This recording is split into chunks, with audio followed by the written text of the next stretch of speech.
Yeah, you would have had your fill with Zoom, huh? Over COVID. I did an awful lot of it. Mm, Also because I released a book during that time. mm. So Did a it lot wasn't a of great time. no. Yeah, I had a friend, the writer Kyle Perry, but it was his debut, and then his second novel came out at the tail end of COVID, and so he's yet to go on a proper book tour yet. Oh, I know it's a bit of a shame, poor guy. yeah. He's just been doing all these. I did an event with him at Brisbane Square Library where I had to go to the library, and then I was on stage on my own, and he was in a big like projector screen in the background. I'm sure you've done a few of them, maybe. Yeah, yeah. Oh my goodness, there's someone in Berlin. Yep, You're on it's pretty Postpartum. cool, huh? Brunswick. Um, How's it? How so, lovely. yeah, I can see everyone's already got the hang of Ben's Book Club. Welcome to Ben's Book Club. We're just sort of waiting for everyone to trickle in as we've entered into the chat. But the tradition in Ben's Book Club is to just write hi in the chat and just greetings from wherever you are. Louise, I don't know whether you can see all the different places I around our can. country. It's pretty Oh, cool, not huh? well, I can see where they are, which is just like, yeah, really cool. Yeah, Hi, everyone. yeah, it's pretty cool. I don't know. I don't know, Emily, if you're feeling it's getting cool at all in Brisbane. I'm starting to wear pants, which is nice. Sunshine Um, Coast. mm. We were just talking about Adelaide. Where's the Adelaide person? Oh, Oh, there's we've got. someone in Dublin. Hello to Sarah in Dublin. Oh, that's cool. That's my birth city, of course. Oh, wow, of course. Yeah. Yeah, Put that in your bio. yeah, Yeah. that's super cool. Got some hometown hero here, Louise.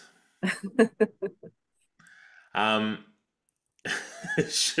Gemma's being angry at me with our Brisbane warm weather. Yeah, I'm sorry. I It, know. I I should can shut say up. it's definitely not warm in Melbourne, so Yeah.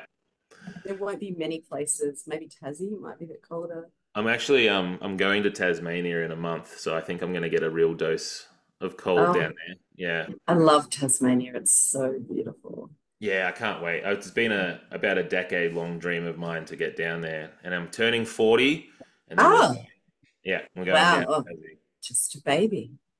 A few people have said that. Don't feel like a baby. I had KFC the other night for dinner, and I couldn't sleep because I just feel Because the MSG or whatever it is they put in yeah, it. something got to me. I wasn't sure. Wasn't sure. Welcome to Ben's Book Club, everyone. It's really great to see you here today. We'll kick into gear. I'm really keen to talk to Louise about her phenomenal book, Pheasants Nest, which I'm sure a lot of people have read in the chat. So we've got some great questions. But one of the traditions of Ben's Book Club is if there are any questions that you have at all for Louise, just feel free to say whenever you like. Pipe up with your questions because we love to give people an opportunity around Australia to have a chat with some fantastic authors. But I'll read Louise's bio because Louise has an extensive bio, and it's, I think, one of my favorites. And pretty stoked to have you here, Louise.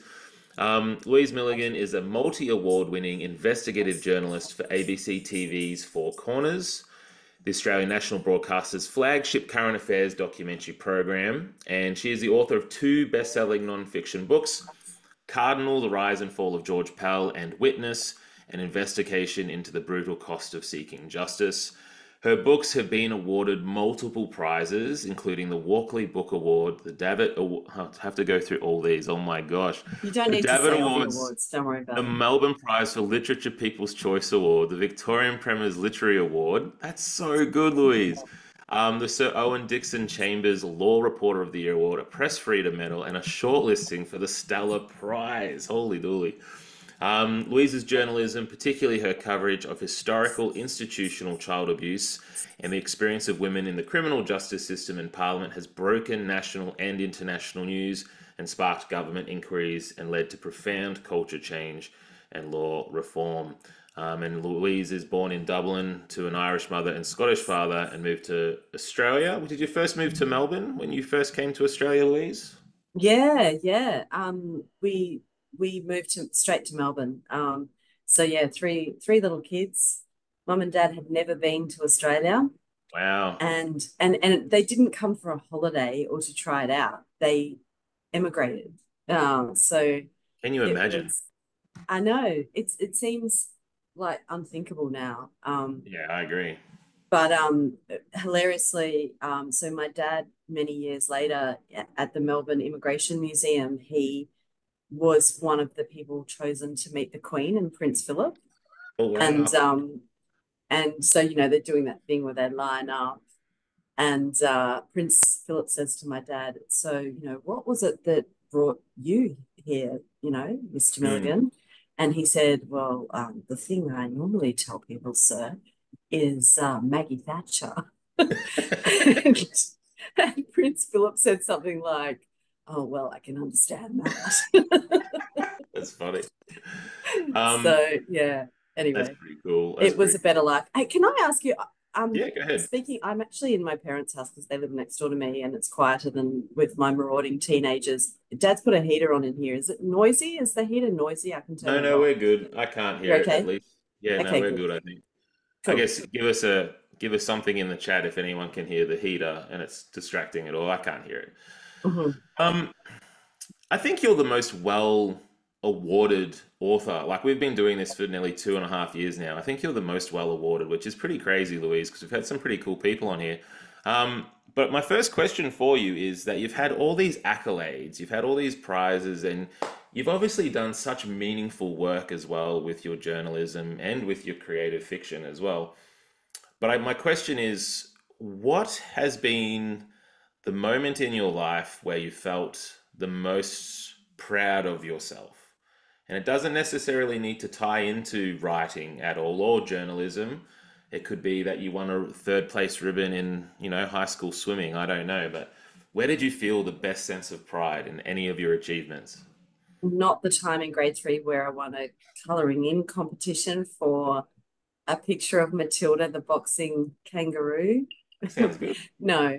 I think it's hard to say, but I suppose winning the Walkley Award for Cardinal, my Mm, first book, that was a really huge moment because, well, the Walkley Awards are obviously, the biggest sort of moment in journalism, and the highest sort of prize in journalism. And for journalistic books, that is the ultimate sort of accolade. mm, But it's not so much that it was an accolade, it's that it was a huge risk.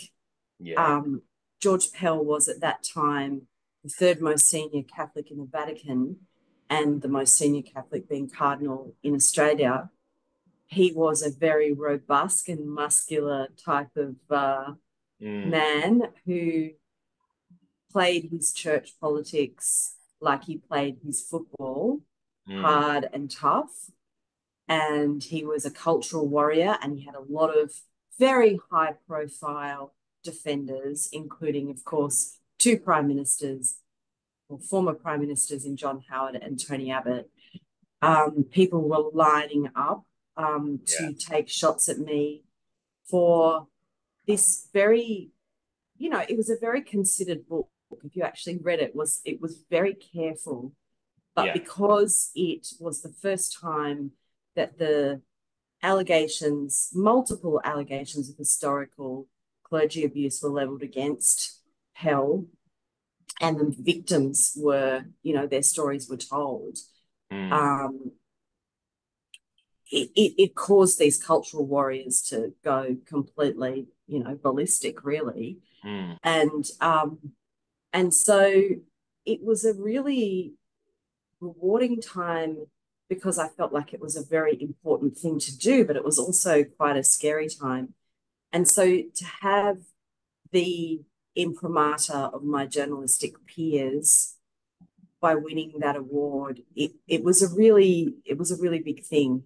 Um, yeah. and I remember when I with my acceptance speech, I was really sick. I had this I Wow. could barely speak, and it was very emotional. But yeah, I did feel, if I'm not sure if proud is the word, but I felt relieved. I felt Yeah. like Yeah. I had walked over a lot of broken glass to get to that moment, and Yeah. a lot of secondary trauma, which I have continued to walk over. they've broken glass and experienced the secondary trauma. But that's part of doing this work, and I think it's really important work. Yeah, yeah, and it's. I think it's now difficult to think back to a time where Pell wasn't. I mean, we've all sort of settled our minds now about who he was and what he did and the abuses that he perpetrated, and culturally that seems to be much more accepted now. It's actually hard to think about the idea of, like, it's almost a David and Goliath story, right? And you're sort of hurling a slingshot at, as you say, this huge totem in, Australian culture. Um, it's almost like getting that award was sort of, you stuck to your guns. Like, it must have been, I can only imagine what that feels like to have the bravery to do that, and then like all of your colleagues saying you did this. Like, I guess the fear would have been that perhaps you would have been. Were you ever afraid, perhaps, that the journalists that you have such respect for would have been against you as well? Like, and being part of the. I guess that was I mean, part of that would writing have the been book. really difficult. The people that I did respect and do respect, were Mm, very supportive. yeah, The people who weren't are the people that take sides in journalism, that yeah. approach journalism from an ideological point of view, from an ideologically polarized point of view. And Mm, they think that because they are on a particular pole, that people who don't agree with them must be on the opposite pole instead of doing what was very careful, meticulous, forensic, mm. journalism. So yeah, yeah, it was. I remember saying, I think I can't remember if I said it in Cardinal or Witness, but that moment when the first 7:30 story that we did for the ABC, where we interviewed a couple of the victims, Hmm. um, where we're about to broadcast, and I just felt like I was stepping into icy, shark infested waters, and I didn't know what was going to happen. But here we are now. Jeez. Now I've written fiction, and I'm fine Yeah. with that. Well, I mean, to speak of your fiction, Yeah. I was actually wondering what do you find in your journalism, do you think that perhaps are a lesson or something about even that idea of being non-judgmental, right? Like, what goes into what did you find prepared you best in your career as a journalist that equipped you to write fiction, especially? Mm. Look, I when you are a journalist and you have been for a long time, I mean, I've been a journalist for 24 years, you collect so many stories. Mm, And it's this rich sort of patina of stories, but like it's the stories inside or around or next to the story that goes to air or the story that is printed in a newspaper or online.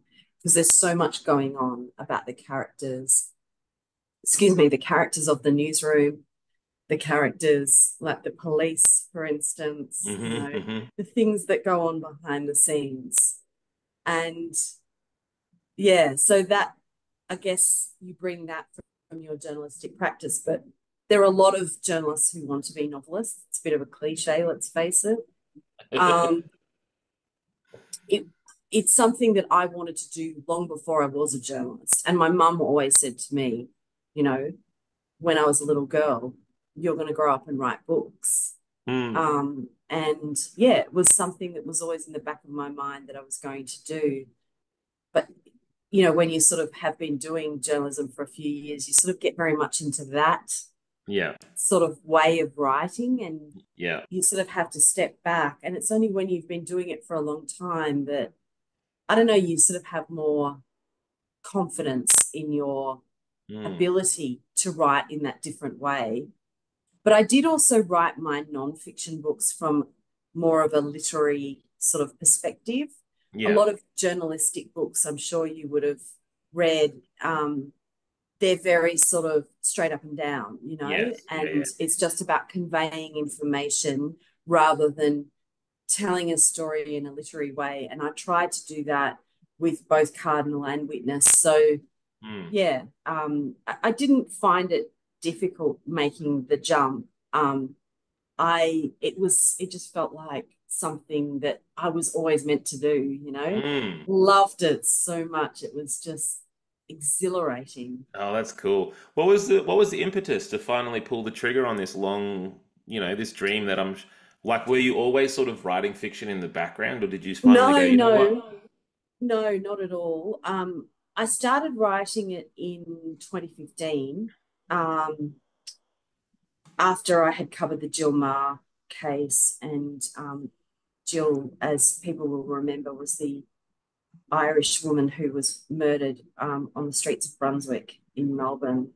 And it was a really tragic situation. And I was actually the first journalist to interview her husband, Tom, who Wow. was an absolute sweetheart of a human, and, in a situation that most of us couldn't possibly imagine. Mm. And I got to know him reasonably well. And I was just very moved by that whole case. And so after that, I don't know, I just felt like I wanted to write something about it. And I started thinking about, well, I don't want to write that story because that story is already known, and um, I don't want to do Jill an injustice. I want to do Yeah. her some sort of justice. Hmm. And so I thought about, what if she, at first instance at least, is kidnapped instead of killed? And what if she's a journalist? And so she has this kind of knowing sense about what's going to happen, how this is going to play out. If she, Mm. like me, was a court reporter and had watched these crimes play out in court and knew the way that criminals operated, which is not at all the way that they operate, you know, in crime fiction or in Yeah. movies. Because in Hmm. crime fiction and movies, they're always like horribly clever and conniving and, all this. Yeah. When you sit through court case after court case after court case, they're just not like that. They make stupid decisions. They make Mm. mistakes. It's like, how would you not think to turn your mobile phone off? But they don't turn their mobile phone off. Why did you go and Google ways to, murder someone on a library, a public library computer? Like, of course you're going to get caught for that. Things like that. Mm. They do dumb things, but because of those dumb things, people's lives change in absolutely horrendous ways. People's lives are ended, and it has this terrible ripple effect. And I sort of wanted to explore someone who understands that. And that's part of her fear, but it's also part of her kind of humor that gets her through. Yeah. Yeah, which I loved. Um, yeah, to just because I like to ask a bit more about sort of where you've come from to write this book, but I do want to jump ahead because it's such an interesting place. I love that. I love that in this book, the guy, as you call him, he is a dumbass, and he Total.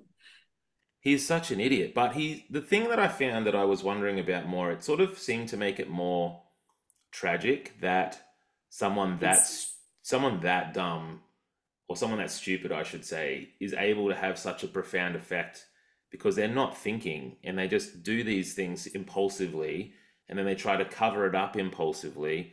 And it's almost more tragic that it doesn't take someone with, a degree of sophistication. It can just be any old idiot, right? exactly. And that's what anyone who observes our criminal justice system every day, prosecutors, defense counsel, journalists, etc., will tell you. Mm, Um, it is a really depressing reality. And the other thing that was motivating me, I suppose, and it's a big discussion at the moment because we're talking about male violence, yeah. particularly towards women and children, and that Bondi Junction mass murder just had such a profound impact on me. But Mm, I watched these cases as a young journalist, and I felt this sense of anger towards these guys, mm, um, who, it's not just that they did something for stupid reasons. They did it often to get back at women because they were slighted in some way. mhm, And, I mean, I covered, a couple of cases where men had killed their children to get back at their partner, for instance. And you never ever let go of that. And I remember there was one guy in particular, and I used to just sit there. And of course, when I was writing my journalism, I had to just write what I wrote. But in court, I would just sit there and look at him and just think, how could you do this to this Yeah. poor woman? Because the woman found the kids. And his male fragile ego, got the better of him and he did this thing. And so I kind of wanted to explore that in the book Yeah. as well, because Kate Delaney, the protagonist, is really aware of that.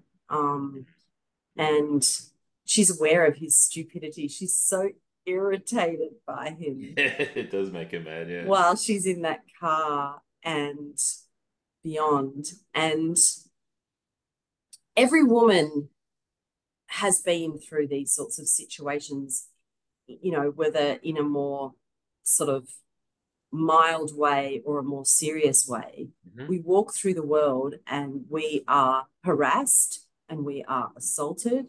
And I think a lot of men sort of like, find it hard to actually get their head around how much of this goes on, Yeah. because it doesn't happen to them on the whole, Mm. except in like this sort of child abuse sort of scenario or the one punch attack sort of scenario. Yeah. Um, but it does happen a lot. And yeah, I wanted a strong survivor, Mm. a complex survivor, nuanced, someone who is a bit flawed, but is lovable and funny and Mm. smart and not some victim, you know, Yeah. not Yeah. someone that we just feel sorry for, someone Yeah. who has agency. Yeah, and I thought you captured her incredibly well.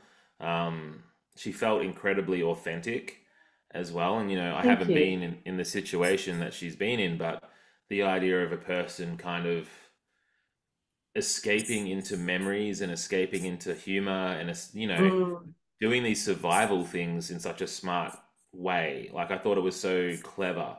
And it's not something you see a lot, I think, in fiction, that these authentic kind of, you're right that a lot of women can just be written as the victim to sort of start the novel off, and then we have the detective solving the crime. It was right. really cool to see that other side, I thought. Yeah, I think some people who are real aficionados of crime fiction were a bit like, oh, this is not what I was expecting. Yeah. Hmm. Um, I wasn't writing it to be like those those sorts of books. I sort of, yeah, I really, character was just a really huge part of it. All of the characters. Yeah. I wanted to sort of evoke these characters who, you sort of want to be your friends. Like Hmm. quite a few people have said that to me, like, oh, I was so disappointed when the book ended because I didn't want them to leave my life. That's It's a just sign like of a that good is the book. coolest thing. That's Yeah. like me winning the Walkley for Cardinal. Um, can we go back just a little bit? I wanted to talk about who are some of the authors that you love, like who really inspires you on a fiction sense, who, as a young, Um, where well, do you I get your like a lot of inspiration? the Irish writers. I love Colm Tobin. I love Claire Keegan. Mm. Um, I Anne Enright. I really love Anne Patchett. Mm. Um, in an Australian context, I really liked Helen Garner. Hmm. Um, I've always find it hard when people put me on the spot. I mean, a lot of my sort of I have a lot of books that I return to. So, for instance, I really love Dickens. I think Wow, Dickens had yeah. this incredible way of evoking characters that you will never forget, and characters that everyone can recognize as someone that could have been in their lives, even though he was writing hundreds of years ago. Yeah, So, it's incredible. Uriah Heep, for instance, everyone knows a Uriah Heep. Or a Miss Havisham as a version of that. I really love him. You know, I really love like George Johnson, like I loved My Brother Jack. I think I loved it because I came to Australia as a migrant child and had that sense that he has of not fitting in Yeah. to this sort of suburban landscape that he dwells in. I really related to that. Um, yeah. I don't know. There are so many books I love. I mean, I really loved Martin Amis when I was going through university. His Yeah, books were yeah. so cheeky and naughty. I mean, I think now I often wonder, like, would they be cancelled now? Like, quite Yeah. possibly. Mm. Um, and I do think that's one of the things, like, that's a bit of a shame, that now, I mean, not to say that there are corrections that shouldn't have been made, but at the same time, it feels like you have to be so careful with what you say, Yeah. as an Yeah. author. Mm. Yeah, absolutely. And when you're writing just on a pure craft sense, just on the sense of crafting a scene and crafting, how this scene will progress and the story will flow, are you at all thinking about anyone else's inspiration for your prose, or is it just purely No, your voice? You know what I mean? Like that's a tricky thing to think about, eh? no, I'm not thinking about that at all. And I Mm, actually deliberately took a break from reading other books while I was doing it because I really wanted it to be my voice. I sort of didn't want it to interrupt my voice and the flow. hmm. So, for instance, so Witness was published by my previous publisher because Louise Adler from who was at Melbourne University Press had published Cardinal. She moved to Hachette, and Yeah, so she published me there as well. But Hachette had said to me, when I was saying I was wanting to write crime fiction, um, and I had written 3 chapters back in 2015 and I was going to return to this book. They sent me all these crime fiction books. And sorry, I should say, I didn't say I was going to write crime fiction. I was going to write a book and I happened to say that there was a crime in it. yes, that's And the so they difference. were like, oh, well, you need to write a crime fiction book. And they Hmm. sent me all these books. And I just like gave them to my mum because I didn't want those voices to be in my head. I just wanted to write the book that I wanted to write and have Mm. the voice that I wanted to have. And I wrote it in a fever. I couldn't stop. It was just the most delicious thing. Well, can you explain that for us? Because I imagine, because I've written a couple of historical fiction novels, and so when I'm writing historical fiction, I am reading and then laboring over the detail of it, simply to try to get it as close to authentic as I can. But I can't imagine what it would be like to write non-fiction and journalism on subjects and the amount of time and the labor it must take to, as you say, be so rigorous and careful with what you put out there. Can you describe the sense of freedom to just Oh, create? Was it it just was just woo? like a warm bath by comparison. It was just like writing nonfiction is so stressful Mm, because it's basically like I don't know how many four corners in a row, and it's a permanent document, so it has to be so right. And also, you don't have a team around you. Like you have a team in terms of the publisher checking the manuscript, but you don't have a team of content makers in yeah, terms of people getting the journalism, and you've got to do all the checking yourself. Sorry, as I was saying that, I just noticed on the side someone saying, "Here's a light-hearted question: Why yeah, eyes yeah. I was phobos?" going to ask Sorry, I that just next. I thought got that was a great one. distracted by that. I'll come back to that. Yeah, Um, yeah, so comparatively, because so much of Pheasant's Nest is based on experiences that I had or knew about, or you know, versions of things that I knew about in detail. I did have to do a bit of research, but comparatively not so much. I wasn't yeah, worrying about anyone suing me. yeah, yeah. Must have been a great freedom. Um, Mm. Can we talk about the ice Vovos? Because I love that from Nikki. Thanks, Nikki, for that question. Every time I think about ice phobos, I think about ice phobos. I don't know if you used to sing that on the No, I playground. don't. I don't know what you're doing. I grew up in the 90s. You know, there's Ice Baby, Vanilla Oh, Ice. sure. Yeah, And yeah, and so in this, yeah, we used to sing Ice Phobos. Anyway, so Ice Phobos, I never really liked. yeah. Could be Oh, controversial. incredibly I just controversial always thought take. they were, I mean, look, I didn't think this as a child because I didn't know about the concept of empty calories. But if I'd known about the concept of empty calories, that's what I would have thought of them as. But there were lots of Australian foods. I think, when you're a migrant and you come to another country and people have their foods that they're obsessed with, like Vegemite, for instance. My mum gave us Vegemite on our school sandwiches without telling us about Oh, it, uh-huh. and it looked like Nutella, and it was Yeah, that's spread the about wrong as way to thick as spread it. Nutella. So Yeah. instead of Oh. scraping it on, and so I was like scarred for life about Vegemite. Um, and anyway, yeah, there's the foods that people, they're theirs and they think that they're great and they're just not. But I also just thought like it would be funny to have a character who is a food snob, which I might be a food snob,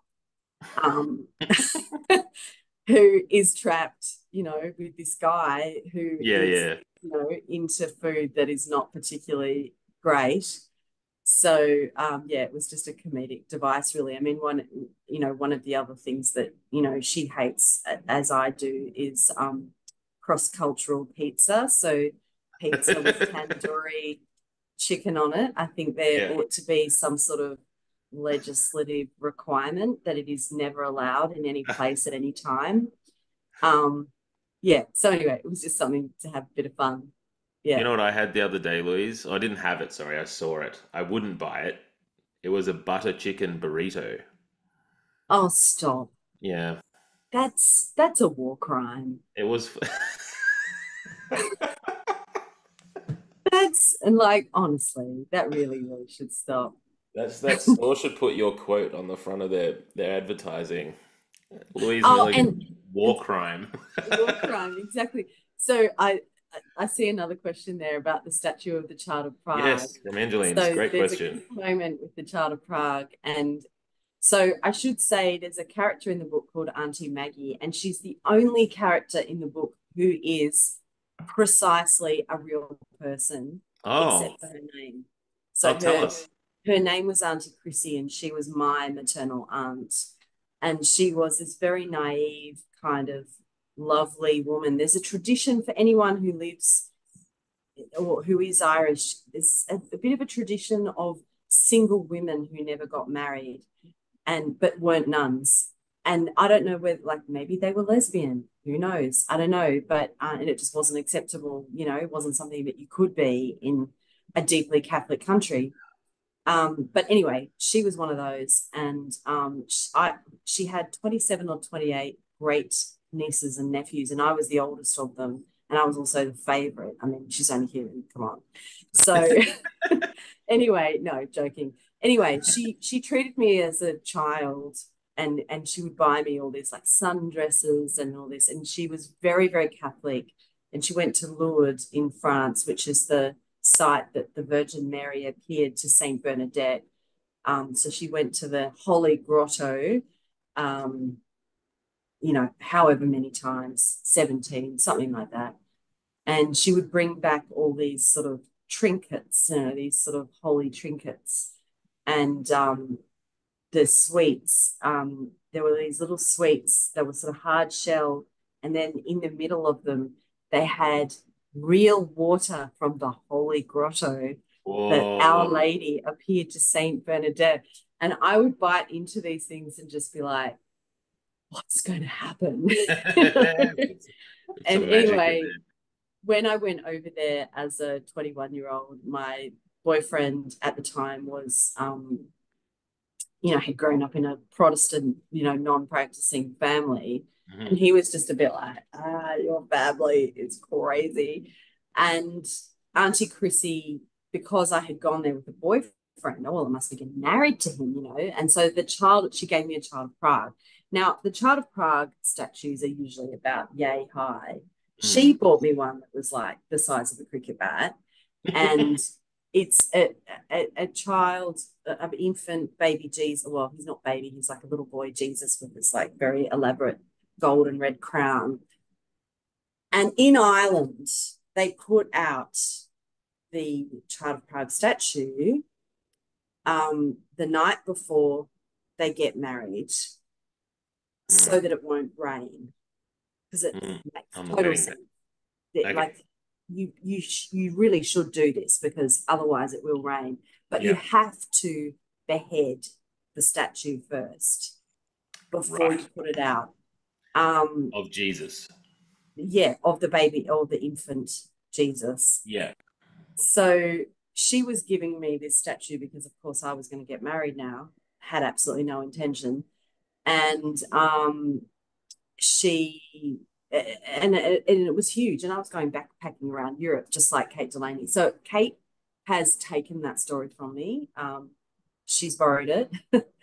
um, all of that did actually happen, and that's why I put it in the book. But as anyone who's read the book will see, the Child of Prague becomes a sort of a key moment in the book.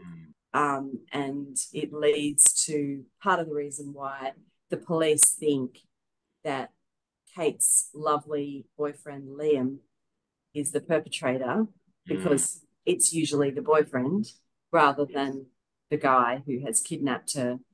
And so, yeah, Liam is in the frame. Yeah, and that's it's almost like a red herring for the police in the end, isn't it? Like it's they start to look wrong down the wrong. Another thing too, by the way, that I thought was really great in your novel,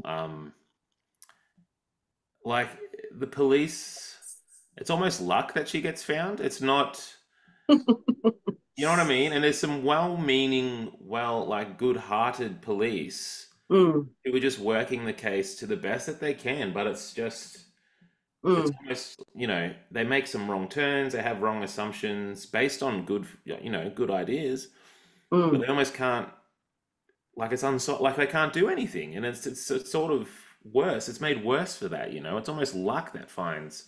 I guess. Sorry, we have all read the book in the chat, haven't we? Chat. Yes, definitely read the whole book, but getting the police to find Kate at all, it's almost luck in the end, isn't it? Yeah, it is. And I guess I also wanted to sort of explore the motivations that the police have and why they make mistakes that they have, and the sort of preconceptions. And in this case, the preconceptions of the Melbourne police officer, Dooley, Mm, was because he had covered so many domestic violence cases that he just assumed that it must yeah. be the boyfriend. And he was Mm, really angry about those domestic violence cases. And then, of course, as someone just said in the chat, there was the detective, Peter D'Ambrosio, with yes. post traumatic stress disorder. And I had covered a lot of stories and met a lot of police with PTSD over the years for 730. And actually, the original kernel of using Pheasants Nest as a place was about um, a coronial inquest that I had done Mm, um, when I was a young court reporter, and I had discovered that there were all these police at the local police station who had PTSD because a lot of people jump off the Pheasants Nest Bridge. And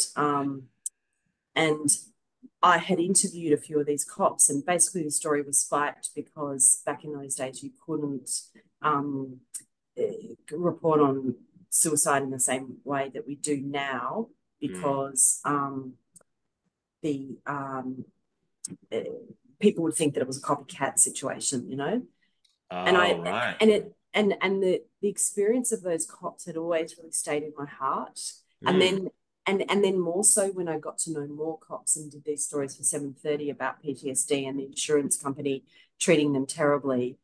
And I wanted to create a police officer in D'Ambrosio who was a really kind person yeah, and he not a was. stereotype of a police officer. And yeah, I really, a lot of people have commented on to me how much they loved him as a character. I did. I think that seems to be what you do. Like you seem to be very invested in burrowing under the stereotypes, and you like to Yeah, write. And I think Jennifer, I had a question about this too, but Jennifer has asked about or said that she really enjoyed how Kate and Liam's romance felt so youthful. How nice was it to read about two people who loved each other a lot? Like it was so yeah, nice. Was that, how did you yeah. go about capturing that? What went into that? I have always been someone who's like really good at falling in love. Um, and I think part of that, it's a bit like them in a way, or particularly Kate. Again, when you are a migrant kid who's a bit of a misfit and is kind of bookish and, doesn't, yeah, just doesn't quite fit in with the Aussie kids on the playground, Mm, um, you have this sense of no one understands me. And then when you meet the person who understands you, there's just something just so glorious about it.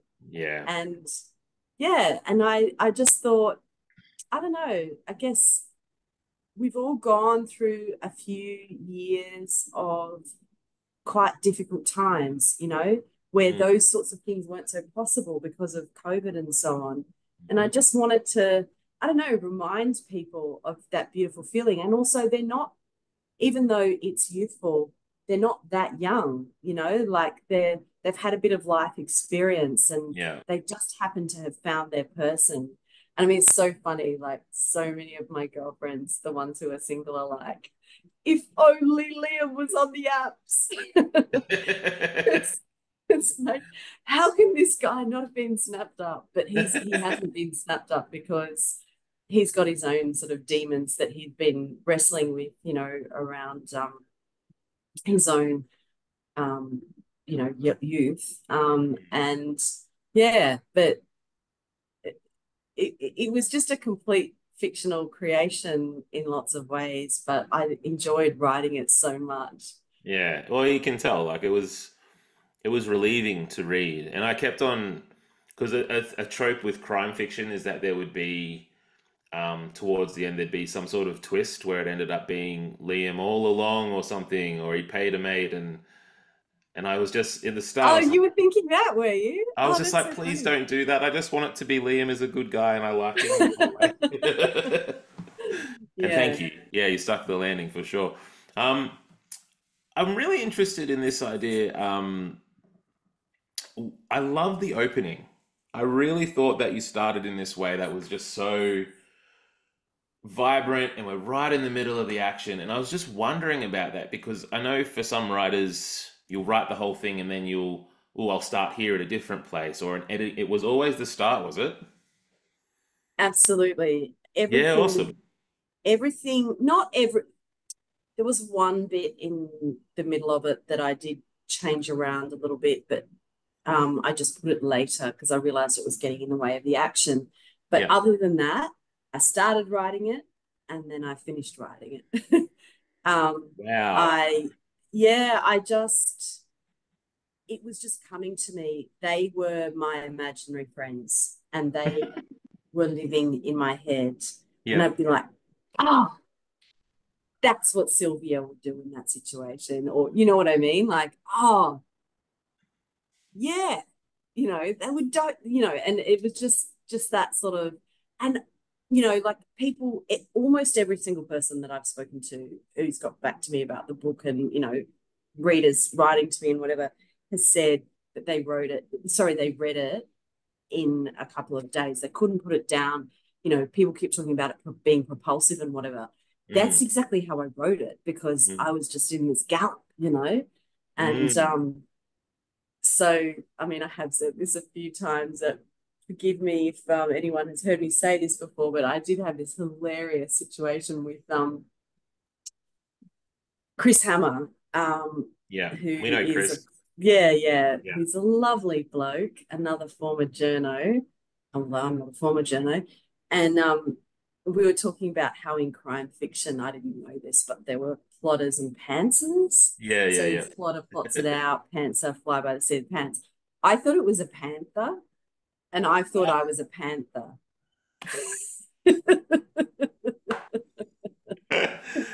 Yep. And I like the idea of being a panther. I had this vision, although of a panther sort of like running through the Yeah, it forest. kind of makes sense. Like when you That link it was up that way, me.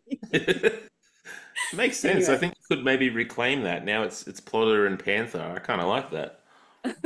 The Panther's wild and free, running wherever it wants, you know? I know I'm a panther. Yeah, yeah. Um, yeah.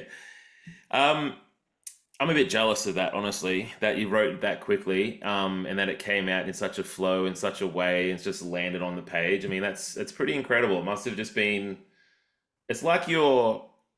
The thing that I always think about with Panthers as well is that if a Panther doesn't know where the book is necessarily going, it's like it's hard for the reader to know as well. It's sort of more spontaneous. It's more exciting a read, I always find. Sometimes with the plot, you can feel like the puppet master pulling the strings behind the scenes, you know.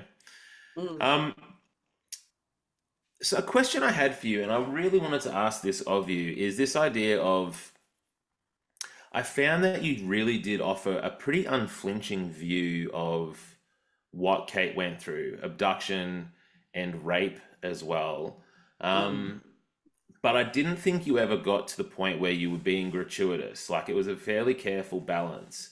And I was mm. wondering about that balance for you. And I think someone asked in here too, you know, is there that must be tricky, that balance and not to where is this question in the chat?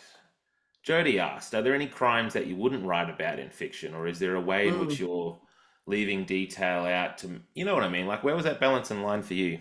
Yeah, I mean, it's something that I often have to wrestle with in my journalism as well. And I think it's, something that we've often had to do in Four Corners stories. For instance, when we did Bursting the Canberra Bubble about the allegations against the former Attorney General, Mm, there were awful, awful, awful things that were alleged in that. And it was kind of like, what do we really need to know here? Now, with a book, obviously, you're going to go into more detail. Um, and I have, unfortunately, in my work, been privy to a hell of a lot of horrible detail about horrible things that will never, ever, like, I'll never be able to scrub from my brain. And yeah. I didn't want to leave people feeling wounded by the book. I wanted people to understand the enormity of the crime, but not to feel, that feeling you feel sometimes when you read a book and you are like, you're actually hurting. It's just too much, Yeah. especially for those of us who have experienced trauma or have Mm, experienced PTSD. And I myself have experienced PTSD. So I didn't want to re-traumatize anyone. that's fair. Um, so and but also for it to be unflinching enough that we knew what was Yeah. happening. You don't want to make So it, you don't want to soft cushion it, do you? You want to make it no. some impact. Yeah. And it's also about the way that she feels in the moment. So one of the things that I thought about a lot during that was the descriptions by Saxon Mullins, who there was a story I did for Four Corners called I Am That Girl. And Saxon was raped in an alleyway out the back of a nightclub. And she was anally raped, as Kate Delaney is in the book. Mhm. And she described it on Four Corners. And it was one of the most extraordinary interviews I've ever done and broadcast. And Australians were just mesmerized by this woman and by her bravery and the way that she described it. And she's floating above her body. It's that feeling. Yeah. And so I did sort of borrow a bit from Saxon there. Mm, It's how you feel in that moment, what you do, how you lose your voice. She didn't scream. People think you must scream, like if something like that's happening to you, mm. but you don't. Um, and it especially with a character like Kate Delaney, who's such a kind of big sassy personality, but she lost her voice. How could Kate Delaney lose her voice? Yeah. That kind of But detail that of I course think she makes it. could. Yeah. And you can't. that's the sort of thing you couldn't imagine. That's the sort of thing that you're uniquely positioned to hear real stories and to really experience things because you couldn't imagine that kind of disconnection. It would be impossible, I think. So, do you ever Mm. feel like that? Do you feel like you're just in speaking to you, Louise? It feels like you're kind of shouldering a lot of these stories, and then it's sort of a calling for you where you bring out these stories and sort of and bring them out like I love that word you used earlier of doing them justice. Do you feel that sense like when you're writing a book, even creative fiction, it's like everyone's story is in here? Do you feel that? Yeah, I mean, I would be, I think there was an old school type of journalism and or journalist and writer where you were expected to not be like that, to not feel things deeply. It was considered a bit expected and kind of a bit Oprah Winfrey-ish to feel things too deeply, to be empathetic. Um, but I can't be that person. I just I'm not able to be someone who doesn't feel. But I actually think that, without blowing my own trumpet, I actually think that that makes me a better journalist. I And do it too. also makes me able to process things as I go along. So I'm not Yeah. just like, some old school war correspondent at the end, Mm, sitting shaking in a corner somewhere because I've bottled it all up for years and not able to kind of deal with it anymore, and not able to mm, deal with life anymore. Having said all of that, as I say, I did get to a point where I was diagnosed with PTSD. And I feel like I should be open about that because there shouldn't be a stigma about these things. yeah. But writing this book was part of the therapy of that, actually. Wow. Yeah. Yeah, it was really, and I came out the other side and I was just like, I'm okay, you know. That's good. I'm privileged to be okay. Yes. I'm not the person who was raped by a creepy Christian brother when I was 8. I'm not the people that I know who have drunk themselves to death Mm, or, you know, had premature deaths because they were betrayed as children or they were raped, as young women. yeah. And I carry those people around in my heart. Mm, Um, and anything that I've experienced, including all the sort of, slings and arrows of the culture wars, which have gone on for years, yep. doesn't even hold a candle to that. So I feel Mm, very privileged that they trusted me with their stories and their families trust me with their stories, and that I have the vehicle, whether it be through my books or on Four Corners, to be able to tell those stories and to be able to make change. yeah. It's honestly inspiring, Louise. And Thanks. I I'm a high school teacher as well, and we had a similar thing. Whereas an old school approach is just you just connect and you just chalk and talk. You get up in front of the kids and you just tell them what to do, and that's it. But I find I'm a better teacher when I'm empathetic and when I actually listen to the kids and try my best to connect with them. But it does take a toll on you, that kind of vulnerability. It does, Mm.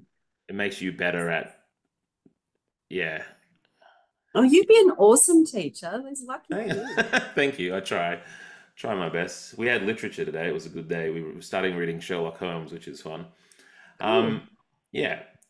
We've actually nearly out of time, Louise, if you can believe that. Yeah. I've got a couple of quick more ones from chat I want to get through with you. Just some really quick ones. Keith was asking about what sort of programs you use. Do you use Word or is there some sort of dedicated software you use?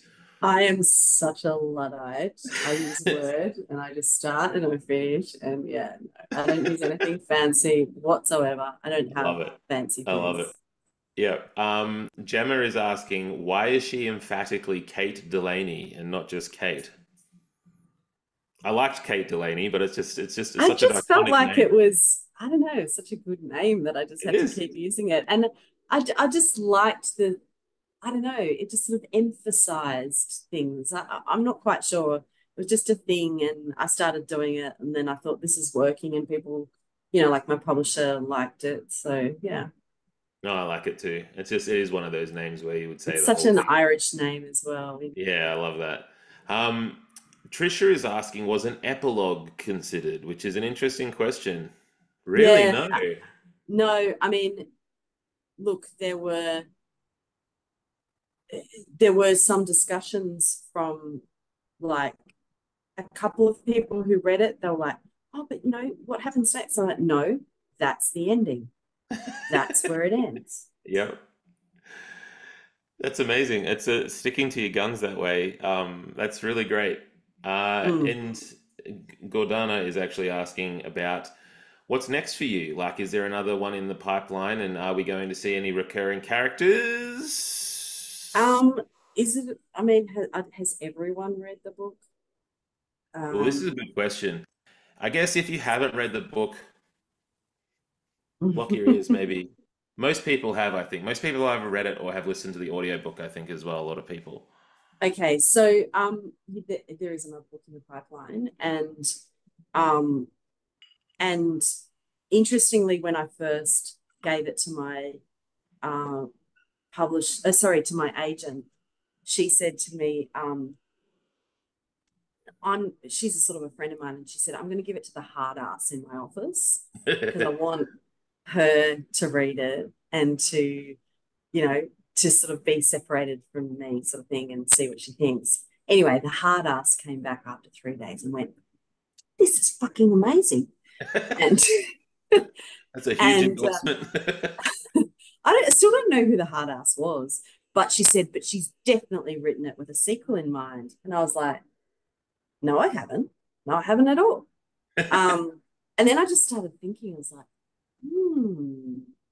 And I had the idea for another book, and I'm not going to go into it here because it's still early days, but I'd had this idea for another book which had a theme, and it's partially set in Ireland. Ooh, And okay. yeah, so what I will say is we are going to Ireland in the next book. Ooh, So I'm about to book my ticket there again. I've been there a couple of times in the past year doing some research, and I've got lots of good ideas. So yeah, I'm um, excited. yeah, Um, I'm I would excited. love to pitch a Liam and Kate Delaney sequel for you, which is they just have a really nice life and drink cups of tea and nothing dramatic happens and they're just very happy. I know You that's a know, boring. it's quite funny because a few people have said to me, "Oh, maybe you need to kill Liam off in the next novel or whatever," No. and I was like, "I love Yeah, Liam." no deal. No Liam death, please. Thank you.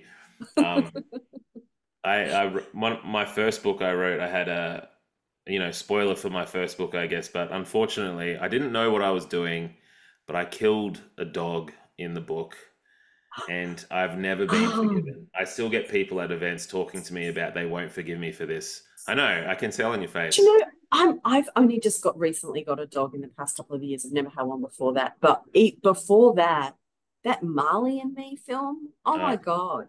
I know, Like when they kill the dog. I know.